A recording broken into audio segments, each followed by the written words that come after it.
Radhe Radhe, good morning, শুভ সকাল বন্ধুরা। তোমরা কেমন আছো? আশা করছি ভালো আছো। তোমাদের ভালোবাসা আশীর্বাদে আমরাও ভালো আছি। আমি রুমির পরিবারে অসংখ্য অসংখ্য ভালোবাসা জানিয়ে আজকের দিনটা শুরু করলাম। আশা করছি ভালো লাগবে। তো এখন খাওয়া দাওয়া করে ডিউটিতে যাব। তো চলো আগে রেডি করে নিয়ে, অনেকটা দেরি হয়ে গেছে, নাহলে যেতে অনেকটা দেরি হয়ে যাবে। কালকা রাত্রে আছে একটু ঠান্ডা ভাত, তো আলু পেঁয়াজ কাঁচা লঙ্কা এখানে ভেজে নিয়ে ভাতটুকু ঢেলে দেব। তো দিয়ে ভাতটুকু ভাজি করে সোনাকে দেবো, আমিও খাবো।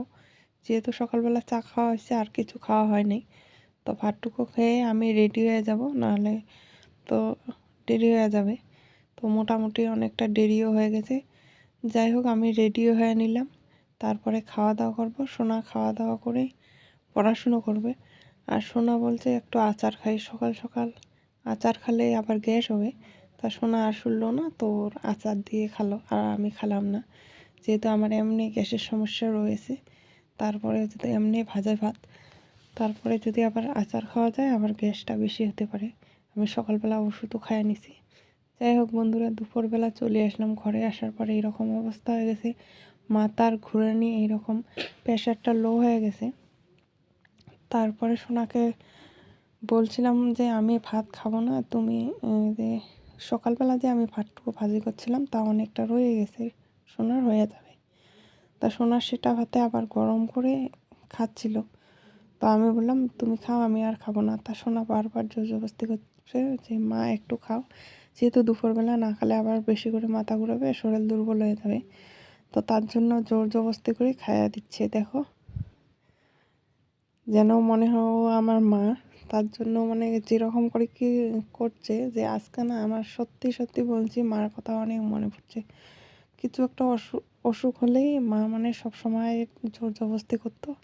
আর ডেকে ডেকে মানে না খেলে মানে জোর জবরদস্তি, আবার খাওয়া খাওয়া বেশি করলে রাগ উঠে যেত, তথাপি ছাড়তো না। আসে মানে ভাত মেখে মুখের সামনে এনেই মানে জোর জবরদস্তি খাওয়াবে, এরকম অবস্থা। যাই হোক, মাকে হারিয়ে আর একটা মা পেয়েছি। এই মা এখন আমার খেয়াল করে। আমি বলছি যে তোমার কাছে তো নেই, আর আমি খাবো না, এইটুকু তুমি খাও। তাও আমাকে জোর জবরদস্তি বলছে আর 2 গ্লাস খাও, আর 2 গ্লাস খাও। দেখো কীরকম করে খাইয়ে দিচ্ছে। তা আমি উঠে গেলাম, যে এখানে বসে থাকলে ও খাবে না, আমাকে সবটা খুঁয়ে দেবে, খেতে বলবে। তার জন্য আমি সেখান থেকে উঠেই রান্নাঘরে চলে গেলাম। তা বাকিটা কিন্তু ও খালো। যাই হোক বন্ধুরা, কী করব, দেখো তোমাদের দাদাভাই তো নেই। তা সেরকমভাবে বেমার হলেও কিন্তু তোমাদের দাদাভাই সেরকমভাবে আমার কিন্তু কেয়ার করে না। সোনায় আসবে ওষুধ কোথায়, আগের বার আমার জ্বর উঠছিল, তো সোনায় কিন্তু ফার্মাসি থেকে ওষুধ নিয়ে আসি, মানে আমাকে কোনটা কী ওষুধ ও এখনই জানে, কোনটা কী ওষুধ। 4-5 ধরনের ওষুধ দিয়েছিল ফার্মাসিওয়ালা দাদাটা, যেহেতু সিনাকে ভালোভাবে বুঝিয়ে দিয়েছিল, ও কিন্তু ভালোভাবে নিয়ে আসি কোনটা ওষুধ কোন রকমভাবে খেতে হবে, সবটাই আমাকে মানে বুঝিয়ে দিয়ে জল দিয়ে হাতে ওষুধ দিয়ে খাওয়ালো।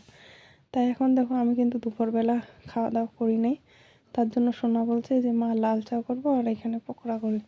তো ও এখন ভাবছে পকোড়া। যাই হোক বন্ধুরা, আজকের মতো এখানে রাখছি, বাই বাই।